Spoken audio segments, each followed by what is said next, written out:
Hello मेरे प्यारे बच्चों, कैसे हो आप सभी। तो उम्मीद करते हैं बहुत ही बढ़िया होगे। और आज मैं आपका फिजिक्स मेंटर, हाँ सीयूईटी पे मैं बेटा, अभी आपको पता ही होगा कि स्टडी कैपिटल में बेटा सीयूईटी के लिए मैं फिजिक्स पढ़ा रहा हूं। और आज आपके लिए बेटा लेके आए हैं बीएचयू सीएचएस की कंप्लीट इंफॉर्मेशन। और साथ में ये भी बताने वाले हैं कि सर एप्लीकेशन फॉर्म तो आ गया है, सिलेबस क्या रहने वाला है, तैयारी किस तरीके से करनी है, एग्जाम पैटर्न क्या रहने वाले हैं, और साथ में कंपटीशन कितना होगा, मतलब कि सीट्स कितनी है जहां पे आपको एडमिशन लेना है। तो सीएचएस मतलब बेटा central Hindu school. Sir central Hindu school, इसका सर पूरा आज हिस्ट्री ही बता देंगे आपको, ठीक है, कि क्या क्या चीजें हैं इसके बारे में। तो सबसे पहले देख लो, यहाँ पे बिल्डिंग देख रहे हो कितनी प्यारी और क्या कहते हैं इसको, सुंदरता से परिपूर्ण। हाँ, चारों तरफ का वातावरण बेटा यहाँ पे आके आप देखोगे ना। और एक चीज मैं बता दूं, इसका कैंपस इतना बड़ा है ना कि इसमें इतना बड़ा ग्राउंड है कि ग्राउंड में आते ही आपको लगेगा कि हाँ भाई क्या, मतलब उसमें दूसरे प्राइवेट कॉलेजेस बड़े से बड़े बन सकते हैं भाई इनके ग्राउंड में, ऐसा कहा जा सकता है। तो जैसा कि मैं बता दूं, मैं यहाँ पे गया हुआ हूँ, विजिट किया हूँ, काफी बहुत ही मतलब बहुत प्यारा मुझे कैंपस लगा, ठीक है। तो अगर इस प्यारे से कैंपस में आपको लेना है एडमिशन, तो बेटा एंट्रेंस एग्जामिनेशन क्वालिफाई करना होगा अगर आप 9th और 11th में एडमिशन लेना चाहते हैं तो, ठीक। चलिए सर, तो जैसे कि मैंने कहा हिस्ट्री की बात करते हैं। तो आप यहाँ पे देख पा रहे हो, लिखा हुआ है, कुछ चीजें लिखी हुई हैं कि द सेंट्रल, एक सेकेंड, लिखा हुआ है the central Hindu boys school had been stabilised on 7 July 1898। अब आप यहाँ पे देख पा रहे हो 1898 में इसका स्टेबलाइजेशन हुआ, यानी कि बीएचयू के स्टेबलाइजेशन से भी पहले किसने किया था, किसने किया था भाई, यहां पे बताओ जल्दी। डॉक्टर एनी बेसेंट ने इसकी स्थापना की थी, ठीक है। और एक चीज यहां पे समझना, जब ये स्टार्ट हुआ था बच्चों, तो ये एक धर्मशाला में हुआ था। मतलब जब ये स्टार्ट हुआ था, जिसकी कोई स्पेसिफिक बिल्डिंग नहीं थी। तो आगे चल के एक काशी नरेश, यानी कि बहुत दानी थे काशी नरेश जी भाई, विश्वनाथ मंदिर में भी काफी दान दिए। तो उन्होंने क्या किया, काशी नरेश महाराज प्रभु नारायण जी ने क्या किया कि अपनी एक कामाक्षा में स्टेबलाइज्ड बिल्डिंग को दान कर दिया, ठीक है। और कब की बात है ये, 1899 में। तो भाई एनी बेसेंट ने क्या किया था, 1899 में इसको बीएचयू को दे दिया, ठीक है। अब ये जब बीएचयू को दे दिए, तो भाई ये हो गया बीएचयू सीएचएस। इसके पहले क्या था, ये सीएचएस था, ठीक है। उसके बाद ये बड़ा बीएचयू सीएचएस, ठीक है। तो ये बात ये रही इसकी हिस्ट्री की बात। अब यहाँ पे समझ लो भाई कि यहाँ पे क्या हुआ, इसका स्टेबलाइजेशन तो हो गया। आगे चल के स्टार्टिंग में ये सिर्फ 8th तक था, ठीक है, ऐसा कह सकते हो। आगे चल के जब इंटरमीडिएट की, यहाँ पे आपको जो इंटरमीडिएट के लिए क्या चाहिए भाई, इंटरमीडिएट लेवल के लिए कहीं ना कहीं से सर्टिफाइड होना चाहिए। तो ये इलाहाबाद यूनिवर्सिटी भाई इसको अप्रूव कर देती है, इस कॉलेज को इंटरमीडिएट लेवल तक, ठीक है। ये इतनी इंफॉर्मेशन काफी है, बाकी की जो भी 2-3-4 लाइनों में लिखी हुई है आप पढ़ लोगे तो आप ही के लिए जरूरी रहेगा, ठीक है।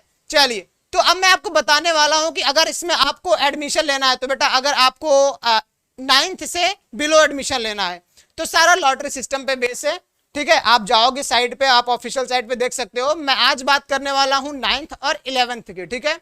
तो 9th और 11th में अगर आपको एडमिशन लेना है बच्चों, तो मैं आपको यहाँ पे कुछ पीडीएफ दिखाना चाहता हूं।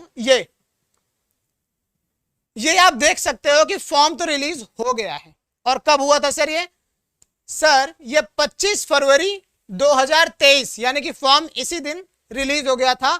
और ये 30 मार्च तक इसकी लास्ट डेट है बच्चों, ठीक है। 30 मार्च तक इसकी लास्ट डेट है, आप फॉर्म फिल कर सकते हो 30 मार्च के अंदर। आज कितना है भाई, आज आपका यानी कि आज से लगभग 10 दिन 12 दिन बचे हुए हैं। तो आप स्टार्ट कर देना फॉर्म फिल करने, ठीक है। चलो, तो यहां पे आप समझ रहे हो, अगर कोई दिक्कत आई हो तो 31 मार्च के पहले आप उसे सही करा सकते हो, ठीक है। चलिए, बहुत बढ़िया सर, ये बात तो हमें समझ में आई। चलिए, अब यहाँ पे आप देख पा रहे हो कि कब कब आपका एग्जाम होगा, सारा डेट यहाँ पे, डेट आज तक अभी तक तो किसी ने बताया नहीं, फिलहाल मैं बता देता हूँ कि 26 अप्रैल 27 28 29 30 के बीच में आपका एग्जाम होने वाला है। कब होगा वो डिसाइड करेगा सीएचएस, यानी कि बीएचयू सीएचएस डिसाइड करेगा, ओके। चलिए, बहुत बढ़िया सर, ये देख पा रहे हो आपको काउंसलिंग का भी यहाँ पे आपको डेट दिया गया है, आप सारी चीजों को पढ़ सकते हो यहाँ से, ठीक है। तो फिलहाल हम बात करने वाले हैं कि सिलेबस क्या रहेगा। और देखो यहाँ पे हिस्ट्री लिखी हुई है, जो भी चीजें हो, बहुत बढ़िया, यहाँ पे आप सारी चीजें देख सकते हो, ओके। देखो, अगर आपको क्लास 9th में एडमिशन लेना है तो एलिजिबिलिटी क्या रहेगी, यहाँ पे साफ साफ लिखा हुआ है कि अभ्यर्थी किसी मान्यता प्राप्त विद्यालय से 8th में पास होना चाहिए, सिर्फ और सिर्फ पास होना चाहिए। ओके, और देखो 30 सितंबर 2023 को अभ्यर्थी की आयु 13 वर्ष और 15 वर्ष के बीच में होनी चाहिए। ये इंपॉर्टेंट चीज है बेटा। अगर आप 16 वर्ष के हो तो आप 9वीं कक्षा में बेटा एडमिशन नहीं ले पाओगे। ठीक बात है। चलिए, यानी कि जन्म तिथि बेटा आपकी 30/9/2008 से पहले की होनी चाहिए। ठीक है, यानी कि 30/2008 और तथा इनके बीच में होनी चाहिए। ठीक है, चलिए ये बात समझ में आ जानी चाहिए आपको। ओके, और अगर आपको क्लास 11th में एडमिशन लेना चाहिए तो बेटा सितंबर, यानी कि सितंबर महीने के पहले आपकी उम्र क्या होनी चाहिए? 18 वर्ष से कम होनी चाहिए। ठीक है, 18। अगर आप 19 वर्ष के हो तो आप 11th में एडमिशन नहीं ले पाओगे, ये बात सुनिश्चित कर लेना। ठीक है, मतलब आपका क्या है भाई कि 18 वर्ष मैक्सिमम एज है 11th में एडमिशन लेने के लिए। ठीक है, चलिए बहुत बढ़िया सर। यहाँ पे कुछ और चीजें लिखी हुई हैं, आप पढ़ सकते हो इससे रिगार्डिंग। मैं आपको वही चीजें बताऊंगा जो आपके लिए जरूरी होने वाली है। ठीक है, चलिए अब न्यूनतम सीट की बात करें तो यहाँ पे आप देख सकते हो, मैं कुछ चीजें आपको ऑथेंटिकल बता दूं, इसमें बहुत सारी चीजें यहाँ पे आके पढ़ सकते हो। फिलहाल के लिए मैं बता दूं कि CHS जो है भाई सेंट्रल हिंदू स्कूल, ये 2 कैटेगरी में डिवाइडेड है, सेंट्रल हिंदू बॉयज स्कूल और central Hindu girls school. Boys के लिए बेटा अलग अलग सीटें हैं, गर्ल्स के लिए अलग अलग सीटें हैं। मैं बता दूं 9th में बेटा आप यहाँ पे एडमिशन लोगे तो आपको कुछ स्पेसिफिक सब्जेक्ट मिलेंगे जो कि अभी मैं मेंशन करने वाला हूं। लेकिन अगर आप 11th में एडमिशन लेने वाले हो तो वहां पर आपको साइंस स्ट्रीम भी मिलेगा, कॉमर्स स्ट्रीम भी मिलेगा और आर्ट्स स्ट्रीम भी मिलने वाला है। ठीक है, चलिए सीट में कुछ डिफरेंस होगा, जैसा कि साइंस स्ट्रीम में आपको सीटें जो मिलेंगी 38 + 50 मिलेंगी। ठीक है, मैथ वाले बच्चों के लिए, वो भी लड़कों के लिए। ठीक है, और अगर बात करें कॉमर्स में तो बेटा 25 सीटें मिलेंगी, और अगर आर्ट्स में बात करते बेटा तो वहां पे आपको सिर्फ और सिर्फ 12 सीटें मिलती हैं। ठीक है सर, एक बार फिर से बता दीजिए, एक सेकेंड। 38 और 50, 38 + 50 आप 3850 नहीं समझना बेटा इसको, हाँ थोड़ा सा मैं हटा दूं, नहीं तो तुम लोग 3850 समझ जाओगे। 38 + 50 यानी कि बायोमैथ को मिला के। ठीक है, कितने हैं भाई? ये बॉयज के लिए हैं सारे। ठीक है, और कॉमर्स के लिए कितने हैं? कॉमर्स के लिए आप समझ पाओगे यहाँ पे 25 सीटें हैं। ठीक है, 25। ओके, आर्ट्स के लिए यहाँ पे 12 सीटें हैं। ठीक है, ये है लड़कों के लिए कैटेगरी क्लास 11th में एडमिशन लेने के लिए। और लड़कियों का क्या सीन है भाई? 17-16। ठीक है, कितना सर? एक बात समझो यहाँ पे, एक सेकंड, यहाँ पे लिखा गया ना, हाँ यहाँ पे देख सकते हो आप कि 50 सीटें यानी कि बाय विद्यार्थियों के लिए है, बाकी के सारे क्या है? रिजर्व है, जो मैंने कि 38 रिजर्व सीटें रहेंगी यहाँ पे। रिजर्व सर किस लिए? अगर आप BHU के स्टाफ हो, अगर आप BHU के स्टाफ हो या आपका कोई भी सेंट्रल यूनिवर्सिटी से रिलेशन है तो आप वहां से क्या है भाई, आप रिजर्वेशन में आते हो, या आपके पास में कोई अलग मेंटल डिसेबिलिटी या कुछ भी, सॉरी मेंटल डिसेबिलिटी ना, डिसेबिलिटी होती है तो। ठीक है, मेंटल तो अलग चीज हो जाएगा। चलो यहाँ पे देखो, हाँ लड़कियों के लिए है भाई कि क्लास 6 में यहाँ पे है, 8th में है, सीटें यहाँ पे आप देख सकते हो। 11th में यहाँ पे 40 है कला वर्ग के लिए, 11th में है मैथ वर्ग के लिए 25 है, और जीव विज्ञान यानी कि 16 है, यानी कि बायोलॉजी गणित के लिए 17 है, वाणिज्य वर्ग यानी कि कॉमर्स के लिए 25 है। ठीक है, यहाँ पे सीटें मेंशन कर दी गई हैं। बाकी की सारी चीजें आपको तो मैं बता ही रहा हूं कि आप कहां पे जाके देख सकते हो, ऑफिशियल साइट पे जाके देख सकते हो। ये सारी ऑथेंटिक न्यूज है बेटा, मैं आपको कहीं ना कहीं से इधर उधर से उठा के PPT पे नहीं दिखा रहा, डायरेक्टली मैं आपको पूरा का पूरा PDF ओपन कर दिया हूं। कहां का? ऑफिशियल पेज का। ओके बच्चा, ठीक। चलिए सर, अब देखो बेटा बात करते हैं सिलेबस की, यानी कि सिलेबस आपको पता चली कि आपकी एज कितनी होनी है और सीट कितनी है। ठीक है, मतलब आप एलिजिबल हो कि नहीं? हाँ सर है एलिजिबल हम, अब हम दे सकते हैं। तो अब तक आपने जाना बच्चों की एलिजिबिलिटी क्या रहेगी, मतलब आप लायक हो या नहीं। हाँ सर मैं लायक हूं, अब आगे बताइए। तो आगे आपको पता चला कि सीट्स कितनी है, मतलब कि सर कंपटीशन कितना है ना, ये बहुत जरूरी होता है। चलिए सर, 2 बातें हमें पता चली, एलिजिबिलिटी कितनी है, एलिजिबिलिटी क्या है, और कंपटीशन कितना है। अब बात कर लेते हैं कि पढ़ना क्या क्या है ना। तो पढ़ने में हम लोगों को भाई सबसे पहले यहाँ पे देखना है कि क्लास 9th में जैसे ही आप देखते हो, क्लास 9th के सिलेबस की बात करें बच्चों, तो क्लास 9th में 8th तक के स्तर रहेंगे, यानी कि यहाँ पे लिखा हुआ भाई कि प्रश्न पत्र कक्षा 8 तक का क्या है भाई, स्तर रहने वाला है। ओके, जिसमें क्या है, जिसमें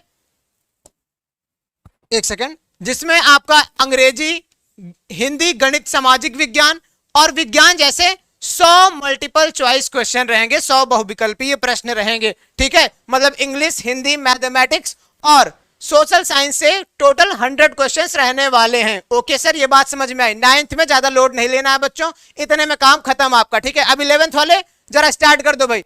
11th में क्या होगा भाई, 10th के लेवल के सारे क्वेश्चंस रहने वाले हैं। उसके बाद अगर आपको मैथमेटिक्स से करना है ना, अगर आपको 11th क्या है मैथ से लेना है 11th में, तो उसके लिए आपको English, Hindi, physics, chemistry, math और एसएसटी यानी कि एसएसटी हाँ सामान्य अध्ययन यानी कि जनरल साइंस, हाँ जनरल साइंस में आ जाता है सारी चीजें, तो वो आपकी चीजें क्लियर होनी चाहिए। ओके चलिए सर, ये बात समझ में आई।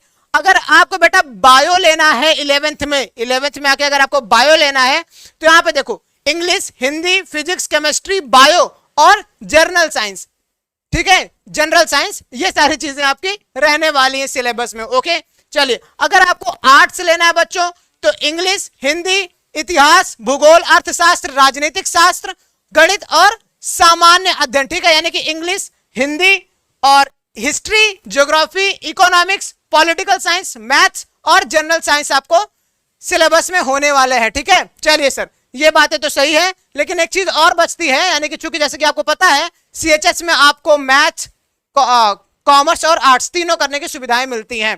तो सर मैथ और आर्ट्स हो गया, कॉमर्स में क्या होगा भाई, अगर आपका इंग्लिश क्लियर है, हिंदी क्लियर है, अर्थशास्त्र मतलब क्या होता है सर, इकोनॉमिक्स, मैथ और जनरल साइंस अगर आपका क्लियर है बच्चों, तो आपका एडमिशन कोई नहीं रोक सकता है, you are eligible for BHU CHS. Okay चलिए सर, अब एक बार बता दीजिए कि हमें आरक्षण कितना मिलेगा, है ना। आरक्षण पे सब लोग परेशान रहते हैं, है ना, कि सर मेरा 20 नंबर आए तो हो सकता है आरक्षण से हो जाए। बेटा देखो, पढ़ इतना लो ना कि तुम्हें कोई आरक्षण की जरूरत पड़े ही ना, ठीक है। मेहनत ऐसे करो। अब मेहनत कैसे करना है बेटा, ये मैं आपको थोड़ी देर में बताने वाला हूं, ठीक है, क्योंकि सिलेबस, एग्जाम पैटर्न और सारी चीजें बताने के बाद मैं ये भी बता के जाऊंगा कि पढ़ोगे कैसे तो एडमिशन कैसे होगा। ठीक है चलिए सर, यहां पे देख पा रहे हो बेटा, आरक्षण की बात मैं अपने मुंह से नहीं बताने वाला हूं, खुद ही पढ़ लेना कि क्या आपको आरक्षण मिलेगा। लेकिन मैं इतना हिंट दे दूं जरूर कि जैसा आरक्षण आपको सीयूईटी के थ्रू मिलने वाला है वैसा बीएचयू सीएचएस के थ्रू मिलने वाला है। ठीक है, कोई चेंज नहीं है, चूंकि बीएचयू ही पूरा का पूरा एग्जाम कंडक्ट करा रही है सेट का। ठीक है चलिए, हाँ ओके, यहाँ पे क्या क्या आपको प्रमाण पत्र लगेंगे फॉर्म फिलिंग के टाइम, आप सारी चीजें देख सकते हो यहाँ पे। ठीक है, सिलेबस की बात हो ही गई है, सारी की सारी चीजें हमने बात कर ही ली है। चयन प्रक्रिया आपको पता ही है कि 9th 11th में क्या है भाई, अभ्यर्थियों को सूचना पत्रक निर्दिष्ट तिथि के काउंसलिंग के लिए लाना होगा। काउंसलिंग की डेट क्या है ऊपर मैंने मेंशन कर दी है, सारी की सारी चीजें हो गई हैं। जो भी आपको इससे रिलेटेड एक्स्ट्रा इन्फॉर्मेशन चाहिए आप यहाँ पे आके www.bhuonline.in से आके देख सकते हो। ठीक है, वहां पे सारी की सारी चीजें आपको मिल जाएंगी। ये आपका पूरा का पूरा पेज का पीडीएफ जो है आप यहाँ पे देख पा रहे हो। ठीक है, मेरिट किस तरह से बनेगी आप यहाँ पे देख सकते हो। मेरिट का क्या होगा, कुल प्राप्तांक बटे कुल अधिकतम अंक इंटू 100 से आपकी मेरिट बन जाएगी। ठीक है बेटा, और अगर एक बात इंपॉर्टेंट है जो कि आप याद रखना, अगर आपके बेटा एग्जाम में मार्क्स हैं परसेंटेज में तो हो सकता है उसे ग्रेड में लेकिन ज्यादा फर्क नहीं पड़ेगा। ये चीजें आपको ध्यान में रखने वाली है। ठीक है, कोई डिफरेंस नहीं आने वाला है। ओके चलो बच्चों, तो यहाँ पे हम देखते हैं, यहाँ पे एक छोटी सी हम बात कर लेते हैं। एडमिशन अगर आपको लेना है तो आपको सेट का एग्जाम देना होगा, ये तो बात सारी पता है। हाँ, अगर आपको और ज्यादा इंफॉर्मेशन चाहिए बच्चों तो आपको पता है कि एड्रेस है कहाँ, कामाक्षा वाराणसी। फोन नंबर यहाँ पे दिया गया है, ऑफिशियल है, आप इस पे कॉल करके पता कर सकते हो कि सर दर्द हो रहा, क्या किया जाए। ठीक है, सारी चीजें यहाँ पे बता देंगे। ओके चलो, ईमेल आईडी ये है और वेबसाइट chbsbhu.in। ठीक है, जैसा कि आपको बताया गया है। एक खास सुविधा के बारे में मैं बता दूं बीएचयू सीएचएस की, अगर आप सेंट्रल हिंदू स्कूल में पढ़ रहे हो बच्चों, अगर आपकी कभी तबीयत खराब हो जाती है, आपका सर दर्द कर रहा, पेट दर्द कर रहा है, बुखार हो गया, कुछ भी दिक्कत आती है, तो बीएचयू में पढ़ने वाले बच्चों के साथ साथ, जैसे जो बीएचयू आप हायर एजुकेशन कर रहे हैं उनकी तरह ही आपका भी, यानी कि आप स्कूल में पढ़ते हो तब भी आपका एक हेल्थ कार्ड बनता है। हेल्थ स्टोर पे आप जाकर कभी भी कोई भी दवा आप ले सकते हो, ये सुविधा मिलती है जो कि कई बड़े बड़े प्राइवेट कॉलेजेस में नहीं मिलती है। और मैं बात कर लूं बेटा थोड़ा फीस स्ट्रक्चर की बात करूं, अगर आपको 9th में बेटा एडमिशन लेना है तो सिर्फ और सिर्फ 4,225 रुपए सालाना लगेंगे और आपका पूरा का पूरा 9th कंप्लीट हो जाएगा। ये सबसे बड़ी खास बात है सीएचएस की, कितने कम पैसे में बेटा तो महीने भर का दूध नहीं आता है ना, जितने में तुम पूरा का पूरा 9th का सिलेबस यानी कि चाट डालोगे। ठीक है, पढ़ डालोगे। ओके, और सर बात करें 11th और 12th की, तो सर 11th और 12th में अगर आपको करना है भाई सीएचएस से अगर आपका एडमिशन हो जाता है तो कम पैसे में ज्यादा फायदा किसे कहते हैं मैं आपको बताता हूं कि सिर्फ और सिर्फ कितने में सर, 6,990 रुपए में आपका पूरा का पूरा सिलेबस कवर करा देंगे भाई, और सारी की सारी फैसिलिटीज भी देंगे। मैंने बताया ना कि इतना बड़ा स्पोर्ट ग्राउंड है, कितने में तुम 4 स्कूल खुलवा सकते हो। ठीक है चलिए बहुत बढ़िया। तो ये थी सारी की सारी इंफॉर्मेशन, उम्मीद करते हैं आपको बहुत पसंद आई होगी। इसके बारे में अब थोड़ा सा बात कर लेते हैं बच्चों कि अगर आपको 9th में एडमिशन लेना है या 11th में एडमिशन लेना है तो हमारा महामना बैच लॉन्च हो चुका है, जहां पे आपको बेटा कंप्लीट लेक्चर, और ऐसा नहीं कि रिकॉर्डेड फॉर्म में, बेटा सारे के सारे लाइव इंटरैक्ट करते हुए हम आपके सामने रहेंगे, आप मेरे सामने रहोगे, सारी की सारी क्लासेस चलेंगी, क्लास नोट्स होंगे बेटा, डाउट सेशन होगा, प्रैक्टिस टेस्ट होंगे, फ्री टेस्ट सीरीज आपको मिलेगी और कंप्लीट गाइडलाइंस मिलेगी। जब चाहो आप कॉल करके पूछ सकते हो कि सर बगल वाली परेशान कर रही है ना, कुछ भी सब बताया जाएगा। ओके चलिए, तो ये था सारा का सारा इंफॉर्मेशन, और सबसे बड़ी चीज क्या कि सिर्फ और सिर्फ 1499 रुपीज में। ओके बच्चा, सिर्फ 1499 रुपए में सारा का सारा सिलेबस कवर कराया जाएगा, आपको हाथ पकड़ के CHS के द्वार तक छोड़ के आएंगे, गारंटीड। पढ़ाई करते रहे, wish you all the very best. मिलते हैं महामना बैच के अंदर, सर अंदर नहीं, पढ़ाई करते टाइम।